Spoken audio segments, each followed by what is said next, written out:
he stops he stops the reference, and I think he looks up to heaven and he points to the source of Joseph's fruitfulness under trial to God Almighty. And then he says these words, the mighty one of Jacob, the shepherd, the stone of Israel. And so last week we wrapped up with this as our table time. And you know, what do you think Jacob was referencing from his own experience? And you guys came up with some wonderful observations from the life of Jacob, what we've learned in weeks past about what he could be drawing upon during this time that he's thinking about this. And so that was last time.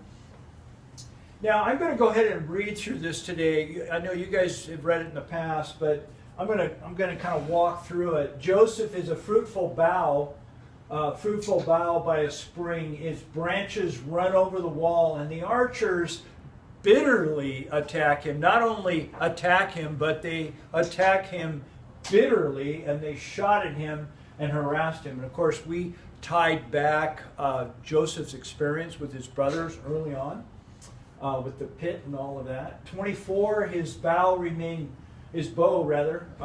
firm, his arms were agile. From the hands of the mighty one of Jacob, from there is the shepherd, the stone of Israel. And then on to verse 25, he goes in and he says, from the God of your fathers, he's back addressing his son, from the God of your fathers who helps you, by the Almighty who blesses you with blessings of heaven above, blessings of the deep that lie beneath, blessings of the breasts and of the womb, the blessings of your father have surpassed the blessings of my ancestors. 6 times the word blessing is used in these 2 verses. Up to the utmost bound of the everlasting hills, abundantly blessed is the idea. May they be, son, may they be on the head of Joseph and on the crown of the head of the one distinguished among his brothers. There's where we're going to focus in today, on that last verse. May they be on the head of Joseph, notice the emphasis, and on the crown of the head of the one distinguished among his brothers. So I just made an attempt at a diagram of verse 26b, last section there. Notice the stated blessings in 25, 26a. There are 6 times the word blessing is used in reference to Joseph, 6 times. 88 times in the book of Genesis, and 6 of them are right here in these 2 verses.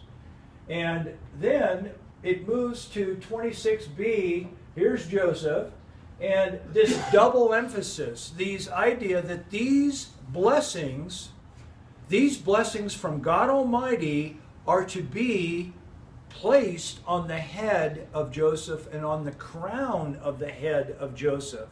Now, what do you think that means? In your mind, what is being said here from the 30,000 foot level? What does this mean? These blessings are to be placed on this son's head. Yeah, go ahead. Well, I guess he's the only one of the clan, if you're ever realizing Jacob, maybe following down until David, that actually has a secular authority. And he's been placed in authority in the world, in Egypt. He's like second command of the world. Yeah, his whole life is defined by Egypt now, and maybe that what he means is he's been lifted up and he's been blessed in front of the world. He's been placed in a place of authority. So I think that's what I would think. I think from the simple interpretation we'd have to look at that is from, Jacob came from a very precarious position in life to second in command, the most trusted individual in the largest empire of the world at that time. It's phenomenal. Yeah. And so they being placed on the head means on his being, as you know, this is to be true about him, I think, is a way to look at that. And then the verse goes on, and Jacob calls his son the most distinguished among his brethren. Why among his brothers? Why do you think that? Why is he? What does this mean? And why would Joseph be the most distinguished? Because he was. Because he was. It's pretty. Yeah. Okay. All right. Other comments. Carl, you had something. Well, I was just going to say, being in the position we just talked about, I mean, his brothers paled in comparison to life's accomplishments, you might say, because of his career, because of where he went with his life. That just kind of, you know, it really speaks high volumes of who he was as a person, you know, to be put in charge of so much. Not only, you know, I don't think that was the career path maybe he selected. I don't think anyone would choose that career path. Yes, Dick. I just think it has a lot to do with just how God used Joseph, you know, and how he basically, because of the way he rose to, he was in a position to basically save his entire family who came down to get food, and in a terrible famine situation, and he preserved that chosen people, basically. Yeah, the very ones that threw him into the pit that he would save, which, guys, it has so much meaning. Such a picture of Christ. Yes? Do you think that was a slap at his brothers because of their earlier actions? I don't know. What do you think? To bless, to give him all this public blessing, or this in front of them.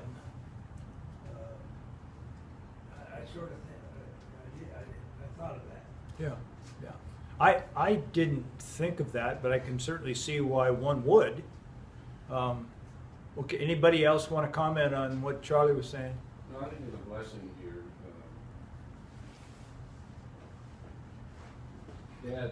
Dad knows what it is. It is what it is. Uh-huh. And he's stating, and I think most of the translations correctly use that he, Joseph, was separate from his brethren. And what Jacob is acknowledging, that had he not been separate in this manner, we would all be in extremely dire straits, if not dead. Yeah, yeah. And that this was, I think Jacob in his own way is recognizing that even this certainly was the hand of God, and I think what he's trying to do with his family is help them understand that it was the hand of God here, to try to separate it from the jealousy and the rash actions of brothers and all the rest of this, and say, yeah, it is what it is, but can you see God's hands here? He was separate, he was set apart for this purpose. And there's a message for us today. Each of us, in a unique way, has been set apart by God for a purpose. I think And we have to recognize that. I think you're exactly correct. The story is leading to an opportunity for vengeance. The whole story of Joseph. But the whole idea of turning it on its head and Joseph demonstrating grace is pointing to a much larger story, a much larger picture, of which, of course, centuries later, Christ demonstrated. And of course, what David is saying is that what we are called to. Yes. Well, little differentiation here, I think. He's talking about God's blessings on him. That's God's part of the equation. But the distinguishment, it was his behavior. I mean, I'm not saying he earned God's blessings, but Yeah. he had a role to play in this. Yeah. And I was looking at the definition of distinguish in terms of dignity and all that, and it kind of gets circular. So I think we just, instead of trying to figure out what distinguish means fitted Joseph. I mean, we look at what Joseph did and define distinguish from that. In other words, Joseph is defining the word distinguish, not seeking vengeance, not, just being the noble. He was noble from day one. Yeah, yeah, he was. A bit arrogant as a kid. Yeah, we talked about that, didn't we? But I mean, he had a role to play in this, and he played it well. He sure did. He sure did. Yeah, Jeff. And like, the version I'm reading, the NIV says, let all these rest on the head of Joseph, on the brow of the prince among his brothers. Oh, wow. And I see you have the word crown up there as well. And it seems to me there's a difference between the blessings that his brothers got and the one his dad is now bestowing on him, and that is where it ends up, where it lands. Everybody else, it was in their hands. Basically, their blessing was given to them. This is a crown that his father is placing on his son's head, and it just reminds me of what we look forward to. Going to heaven, we get rid of all the stuff in our hands, and it's replaced with a crown. Oh, that's good. And I think this is a similar blessing that Joseph is receiving. That it's kind of a picture of what all of us are gonna. Yeah, you guys have been. I think that's true. You guys have really been hitting on the idea that in making a correlation to what we are called to as well. That's how I read it as well. So. Weren't obviously you've been reading things that didn't apply necessarily? Were they prophetic to the tribes, or were they dealing with the behavior of those people specifically? Well, that's great. We've been looking at both. Where is the prophetic truth found? Is it found in the person, in the son, or is it found in the tribe, or is it found or in the nation? And while you were talking, Bill, I was just thinking, this blessing is really focusing in on Joseph the man. Because there's not going to be a tribe of Joseph. No, it'll be a double portion, Ephraim and Manasseh, but you don't see the dominance or the nobility exemplified in those tribes later on, as you do in the son Joseph. It's kind of like he's being pulled out of this prophetic picture. I mean, he's being really putting it right onto the son. set aside because the tribes are going to go out, and he won't be the tribe won't be named by. He'll be kind of separated. Right. Yeah. Well, he mentions the blessings of my ancestors. He's going back to the ancestors. And he says the blessings are greater through me than the blessings of the ancestors. So it's like it's a multiplication, it's a growth, and I certainly see the truth in that. As the nation of Israel, they are called to bless, bless all of the nations. Well, let's move on. Most distinguished, and over here it says because he remained fruitful through life's unfairness and difficulties. That is what is tying. It's a circle back. He is the one who is fruitful, the one who was shot at bitterly, but yet he remained agile and he stayed and he endured. And then he is blessed beyond measure, 6 times it's mentioned, and he's the one at the end of the blessing labeled most distinguished. So let's move on. I diagrammed it like this, is that there are 5 key components in this blessing. One, it starts out with fruitfulness right there, and then it moves to extreme adversity, fruitfulness and adversity, that idea. And then it's his response is endurance under adversity. And then there is pronounced blessing and a label placed upon him as most distinguished. I've got in the middle here, Joseph remained fruitful through life's unfairness and difficulties. One more slide, and I've labeled the fruitfulness. That is the outcome of Joseph's life. The outcome of his life has been fruitful, bountifully fruitful. And it wasn't an easy life by any means. There was great adversity, and that is the reality, guys, that all of us have experienced the pains and the unfairnesses of life. But yet, through that reality, he has remained fruitful. And he did so by enduring, which the idea, the root is to remain under. You know, he remained under those hardships and that pain. But there's got to be a bigger reason. Why?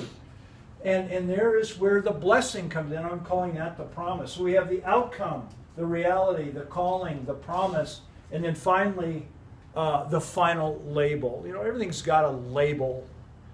Everything's got a label. You know, this is Joseph's label.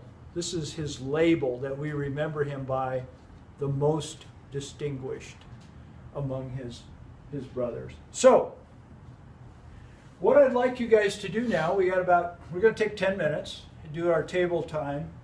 And as you think about Joseph, I'd like you to think about, discuss this question. Was he blessed because of his steady endurance?